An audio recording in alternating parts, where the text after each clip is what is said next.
నమస్కారం. మనము రైతు వచ్చేసి దారవేణి పోచాల్ రైతు దారవేణి పోచాల్ దగ్గర ఉన్నాము. ఒకసారి అప్సా వాడిన తర్వాత ఇప్పుడు లాస్ట్ ఇయర్ నుండి అడిగాడు మనకు. ఈ సంవత్సరం తను వాడడం జరుగుతుంది.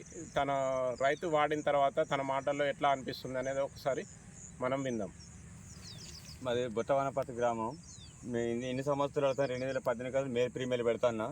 నాకు ఇది ఈ రకంగా ఇంత మంచి ఫీల్డ్, ఇంత గంట శాతం, ఇంత గ్రోతింగ్ ఎప్పుడు రాలేదు. ఇప్పుడు ఈ సంవత్సరంలో నేను యూట్యూబ్లో చూసి దానికి ఫోన్ కాంటాక్ట్ చేసి నేను అది తెలుసుకొని ఎంసైట్ వాడిన.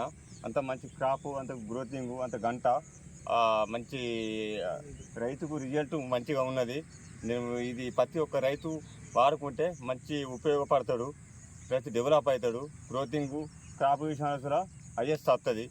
నేను 2018 కాంచెల్లి ఇప్పటి సంది ఇది వాడిన సంది. నేను ఎప్పటి సంది ఈ అంశ అనేది గంట మంది అనేది వాడలేదు. ఇప్పుడు వాడిన సంది నాకు మంచి రిజల్ట్, మంచి గంట శాతం ప్రశాంతంగా ఉన్నది. మంచి పంట వచ్చే. అంటే ఎప్పుడు నువ్వు మేల్ ఫీమేల్ వరి వేస్తావా, మిగతా వరి కూడా వేస్తావా? నేను ఒక ఏసాంగే మేల్ ప్రీమేల్. నాకు 4 ఎకరాల పొలం ఉంది. ఏసాంగే నేను మేల్ ప్రీమేల్ వేస్తా.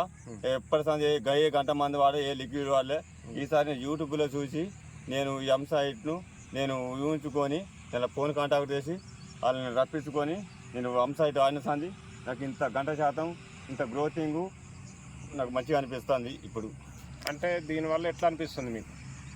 మంచి గ్రోతింగ్, అంత గంట, ఇన్ని సంవత్సరాలు చేసినా కానీ ఈ రకంగా నాకు ఎప్పుడు లేదు. 2018 కాంచెలు నేను సీడే పెడతా వ్యవసాయానికి. ఆనకాలం అంటే సన్నపాట్లు పెట్టుకుంటాం, ఏదో ఒకటి వాడుకుంటాం. కానీ ఈసారి నాకైతే మంచిగా అనిపిస్తుంది. అవునా? ప్రతి రైతు వాడచ్చా మరి? ఇది ప్రతి రైతు వాడుకుంటే చెప్పండి మంచిగా ఉపయోగపడుతుంది.